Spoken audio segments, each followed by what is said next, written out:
भगवान शंकर ने 3 पुरियों को जलाकर नष्ट कर दिया तो शिव जी का नाम त्रिपुरारी हो गया। त्रिपुरारी नाम कर दिया। अब एक बात बहुत अच्छे से ध्यान रखना, श्राद्ध पक्ष की कथा की आज की बात ये बहुत ध्यान रखने वाली बात है कि शिवजी का त्रिपुरारी नाम 3 पुरियों को भस्म कर कर मेरे भोलेनाथ त्रिपुरारी बने।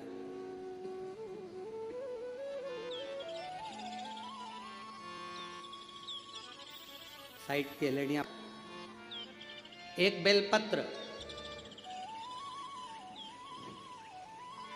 एक बेलपत्र, एक धतूरा। धतूरा जानते हो? अरे बोलो तो जम के, जानते हो ना? एक बेलपत्र, एक धतूरा, एक शमीपत्र। शमीपत्र कितना? एक बेलपत्र, एक धतूरा, एक शमीपत्र और एक सफेद पुष्प। केवल एक सफेद पुष्प। एक आखा चावल का दाना। आखा का मतलब जानते हो? मतलब पूरा सेगा चावल का दाना।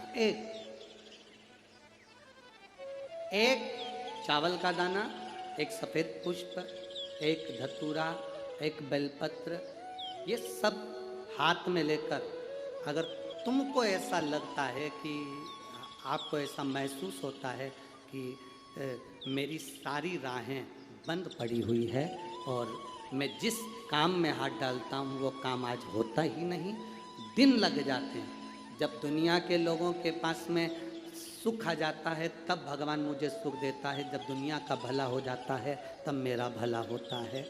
भगवान मेरी सुनता नहीं, सब राहें बंद हैं मेरी, कोई रास्ता सूझ ही नहीं रहा। अगर मैं फसल लेने की सोचता हूँ तो फसल नहीं आती, काम करने की सोचता हूँ तो काम नहीं होता।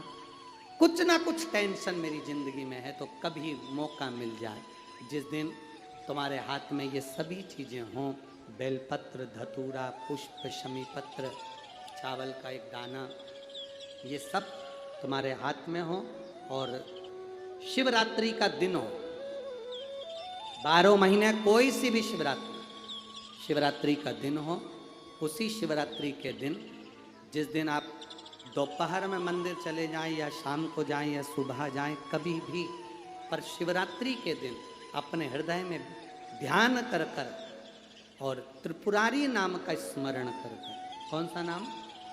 त्रिपुरारी नाम का स्मरण कर कर भगवान शिव से अपने मन की बात कहकर, भोला सब दुख काटो,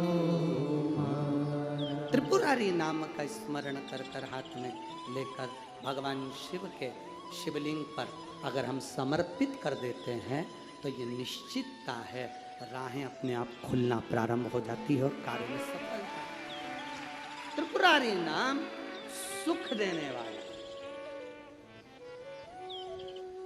3 पुरियों को भस्म करा। 3 पुरियों को भस्म करना मतलब हमारे सामने जो विघ्न आ रहा है, हमारे सामने जो कहीं ना कहीं तकलीफ आती है, उस विघ्न को समाप्त कर दे वो त्रिपुरारी।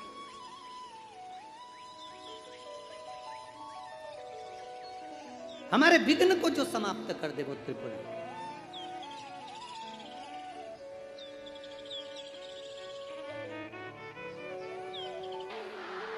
सारी समस्या का हल आप शंकर की आराधना कर रहे हैं, शिव तत्व को प्राप्त कर रहे हैं, उसका फल मिलेगा। समय आया, माता पार्वती जी बाबा देवाधिदेव महादेव के नजदीक में विराजमान है। मान लो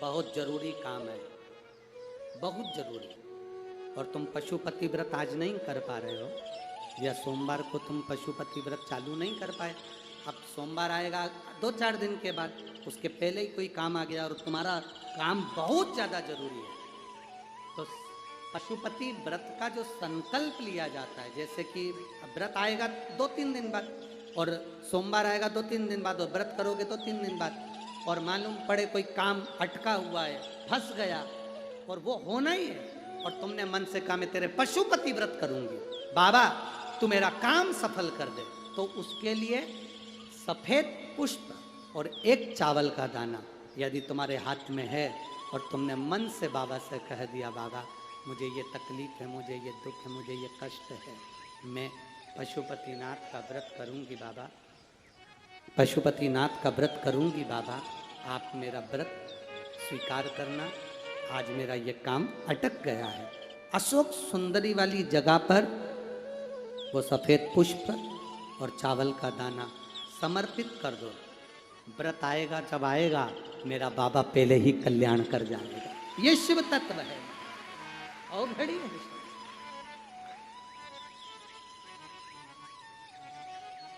शिव कथा कह रही है,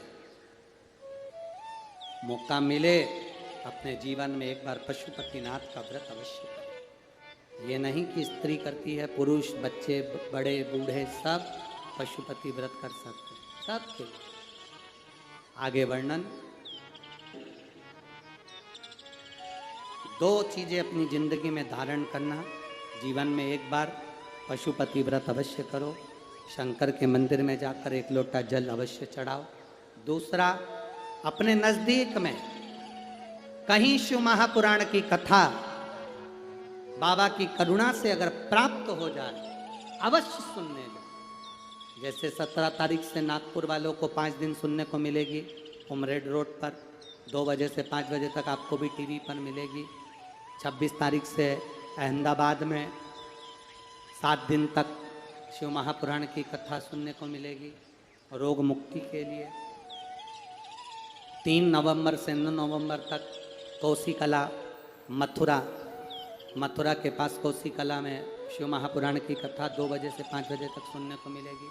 कभी मौका लगे, आप नज़दीक में रह रहे हो, पास में रह रहे हो, 200 300 400 किलोमीटर नज़दीक में है तो जरूर जाओ, श्रवण करो, अपने जीवन को सार्थक करो। और अपने क्षेत्र में अगर कहीं शिव महापुराण की कथा हो रही है, बन सके एक बिस्कुट का पूड़ा, एक बोतल पानी या एक पाउच पानी या किसी का मुख झूठा अवश्य करो, उसका फल बहुत।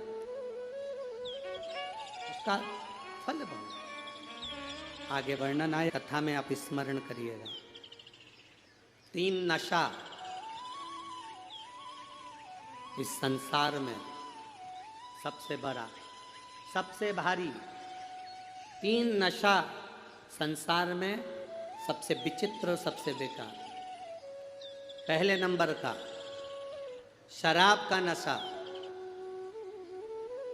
एक ऐसा नशा होता है जिसमें केवल अकेला व्यक्ति बर्बाद नहीं होता, उसका पूरा घर बर्बाद हो जाता है। मदिरा का नशा, और ये शराब का मदिरा का नशा एक ऐसा नशा जो 4 घंटे में 5 घंटे में उतर जाता है। फिर दूसरे नंबर का नशा बताया, धन का नशा, सत्ता का नशा, कुर्सी का नशा, वैभव का नशा, अपनी दौलत का नशा। ये दौलत चली जाती है, कुर्सी चली जाती है, तब ये नशा अपने आप चला जाता है। नंबर का जो नशा है वो भगवान की भक्ति का नशा जिंदगी भर नहीं उतरता।